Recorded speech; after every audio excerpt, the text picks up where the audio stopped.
My name is Madhu Prakash and philosopher of education at the Pennsylvania State University.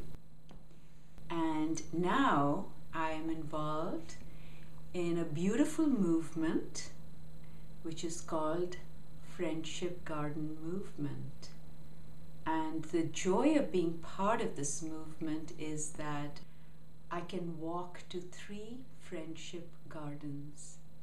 Each has a unique story, each has a different beginning, but what makes each friendship garden gorgeous is not just the food that is grown there. Equally important is the friendship that each garden is helping flourish. A friendship garden has at its core the growth of friendship. It's friends or people or even strangers coming together, not just to grow flowers or fruits or vegetables, but recognizing that this kind of work, when done together, grows something that is one of the most special ingredients for a happy life. That's friendship. We harvest friends, we have potlucks as a result of the food that grows here. We harvest friendships that are nourished year after year. We have good food, great memories. We're just new beekeepers, and we've been watching carefully how much honey they've been storing for themselves to overwinter. And it looks like they're right at where they need to be. We're going to keep our fingers crossed that we don't have a too severe of winter and they're able to survive. We're optimistic. What we're looking at here is our backyard chicken coop. The inspiration for wanting backyard chickens, I guess, comes from a neighbor. Our neighbors were the first to have backyard chickens. We've all received a lot of inspiration from the text Animal Vegetable Miracle. And once we saw how easy it was to keep backyard chickens at the home of our neighbors, we said, yeah, we'd really like to do that. But the inspiration was also something much deeper, and that is, increasingly we want to be able to provide more and more of what we need to live. The chickens have been just a total blessing. We wanted to make a really attractive coop, so we affectionately call this the Swiss Chalet. And I tease Chris, if he's not kind to me, then he might have to sleep out here.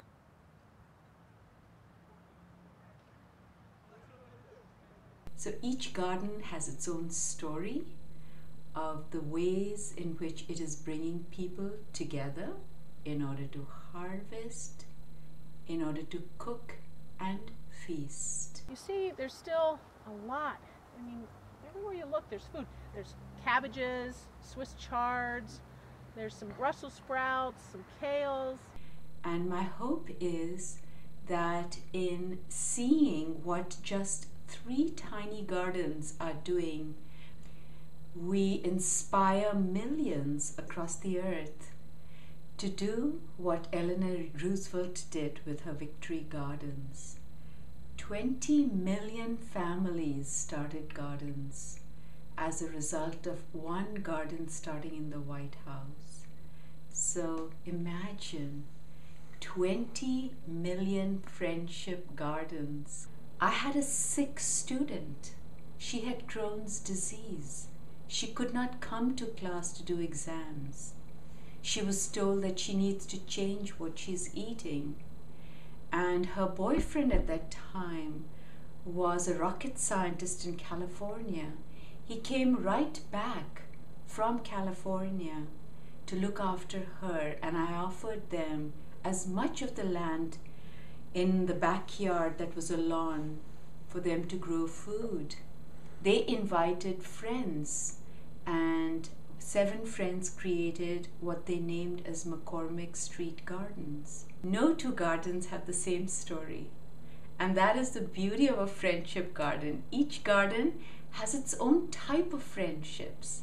We approached our neighbor, who was then in her late 80s. It was an overgrown lot, basically, and we asked her, we introduced ourselves, we're Dana and Chris, we noticed that you have a vacant lot here, and maybe at one time it had a garden, and would you be interested in allowing us to garden on your lot? And she invited us into her home, total strangers, looked us up and down and said, I don't see why not. And that began a really beautiful relationship between our family and the entirety of the Felice family. It's just amazing. It's yield magnificently, but perhaps the largest yield this season has been in relationships. And then we decided we had such abundance that we wanted to put out a little table, a little farm stand, if you will, established on the honor system. So whatever we had in excess, we would, could be tomatoes, could be green beans, could be greens. We would put on the table in a little jar that said donations and a little pad of paper where someone could leave us a note. Ownership is not even the central issue in a friendship garden. Not profit, not how much you produce. It's the heart that's the important aspect of friendship gardens. It is how much joy is created in and through the act of doing good work together. The responses we've received, the spontaneous displays of gratitude and curiosity, and I would like to believe inspiration, have just made it all so worthwhile.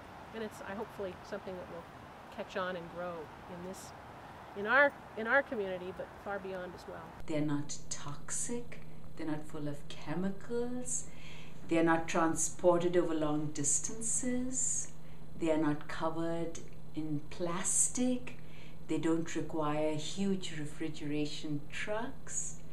We reduce CO2 emissions, we prevent global warming, we prevent the melting of icebergs, we prevent the destruction of habitats, we become individual eaters rather than people who break bread together.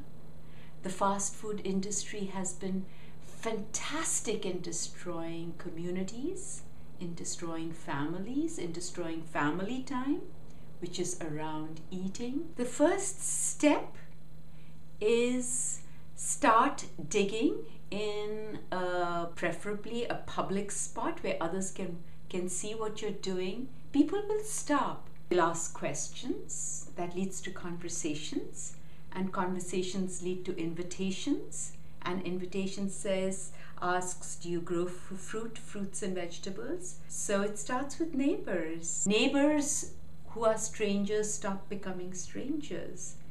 And in every friendship garden now that I'm seeing, people who didn't talk to each other are not only now talking with each other, they're sharing food together. And with food comes the sharing of other stories. Digging in soil is fun. I think we're all naturally drawn to it. It's the educational system that has convinced us to separate ourselves from soil. For those of you feeling sad, hopeless, or lonely, feeling you don't eat good food, feeling sickened by the food you do buy at the fast food window or even in a supermarket, please know there are millions of people waiting to be friends with you in order to start a venture that leads to healthy bodies, healthy minds, and healthy friendships.